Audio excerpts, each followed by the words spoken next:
Welcome back to these Advent Reflections. I'm Paul Eby. Thanks for journeying with me through the genealogy of Jesus Christ. Yesterday we talked about Abraham, Hagar, and his son Ishmael.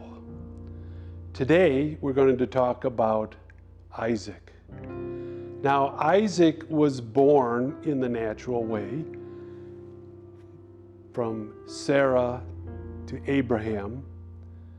When Abraham was 100 years old and Sarah was 90.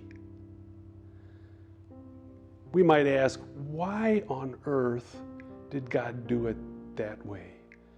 Why didn't he give Abraham's son to him when he was a younger man and he could have more sons and therefore begin earlier his promise, fulfilling his promise that God would make of him a great nation? God didn't do it that way. He had something else in mind. But then God asked something of Abraham that's even more bizarre. Let's read about it in chapter 22 of Genesis.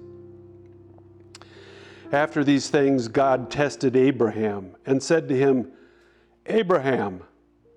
And he said, "Here I am." He said, "Take your son, your only son Isaac, whom you love, and go to the land of Moriah, and offer him there as a burnt offering on one of the mountains of which I shall tell you." So Abraham rose early in the morning, saddled his donkey, and took 2 of his young men with him, and his son Isaac. And he cut wood for the burnt offering, and rose and went to the place of which God had told him.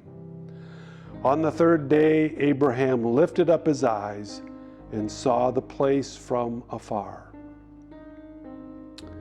Then Abraham said to his young men, "Stay here with the donkey. I and the boy will go over there and worship and come again to you."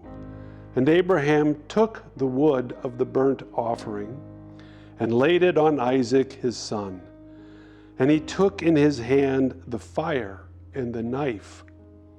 So they went both of them together. And Isaac said to his father, "My father." And he said, "Here I am, my son." He said, "Behold the fire and the wood, but where is the lamb for a burnt offering?" And Abraham said, "God will provide for himself the lamb for a burnt offering, my son." So they went, both of them together. When they came to the place of which God had told him, Abraham built the altar there and laid the wood in order, and bound Isaac his son, and laid him on the altar on top of the wood. Then Abraham reached out his hand and took the knife to slaughter his son. But the angel of the Lord called to him from heaven and said, "Abraham, Abraham." And he said, "Here I am." He said, "Do not lay your hand on the boy or do anything to him, for now I know that you fear God, seeing you have not withheld your son, your only son, from me." And Abraham lifted up his eyes and looked, and behold, behind him was a ram caught in a thicket by his horns. And Abraham went and took the ram and offered it up as a burnt offering instead of his son. So Abraham called the name of that place, "The Lord will provide." As it is said to this day, "On the mount of the Lord it shall be provided." And the angel of the Lord called to Abraham a second time from heaven and said, "By myself I have sworn, declares the Lord, because you have done this and have not withheld your son, your only son, I will surely bless you, and I will surely multiply your offspring as the stars of the heaven and as the sand that is on the seashore. And your offspring shall possess the gate of his enemies, and in your offspring shall all the nations of the earth be blessed, because you have obeyed my voice. Wow. Imagine God asking you to offer your son. What on earth is this story about? We notice at the very beginning that God called to Abraham, and Abraham replied, "Here I am." This begs a comparison with Adam and Eve in the Garden of Eden. After their sin in disobeying God's command, God came to them in the afternoon and called to them, and Adam and Eve were hiding. But here Abraham says, "Here I am."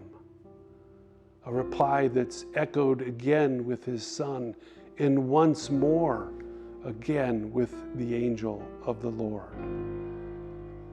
A response that indicates, "Here I am willing to do your will, Lord." But why sacrifice his son? What is God up to in this? Isaac, of course, was the thing that Abraham valued the most. He was the one who represented the fulfillment of God's promise to Abraham. And he was willing to sacrifice to it. That is, Abraham was not holding on to Isaac. He wasn't taking it, grasping it for himself, so that he, Abraham, could be the one responsible for God's work of blessing all the nations. But we must also read this allegorically, because God clearly did not intend Abraham to sacrifice Isaac.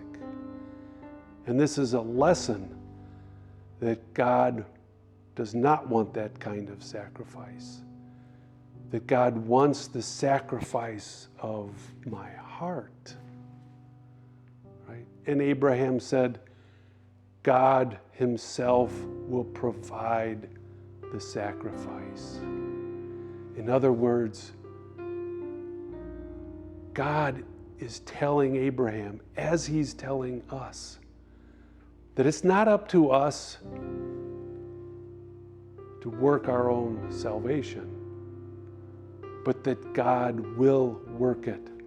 And he will work it in this kind of a way, that God will sacrifice his son in place of our son. And this is what he brings to fulfillment in the incarnation of Christ, of Jesus, his son, who comes to us on Christmas morning. And so today we can ask ourselves, what is it in my life that I'm holding on to that is preventing me from doing the will of God, that is preventing me from saying to God, "Here I am, I come to do your will"? And how can I give that up? Give it to God. Offer it no matter how painful it is. Tomorrow we get to talk about Isaac. See you then.